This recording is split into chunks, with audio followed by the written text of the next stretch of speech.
The Snoring Snowman. In the snowy village of Frostville, everyone loved making snowmen. But there was one snowman who was extra special. He could snore. His name was Snoopy, and his snores were so loud that they sounded like thunder. One winter night, the villagers heard a deep hoo-ha sound echoing through the hills. It was Snoopy snoring away.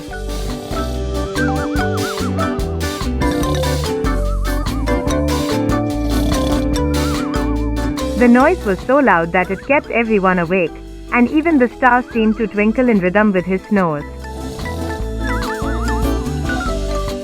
The villagers, not wanting to disturb Snoopy's beauty sleep, crafted a giant pair of earmuffs for him out of cotton and sparkly yarn.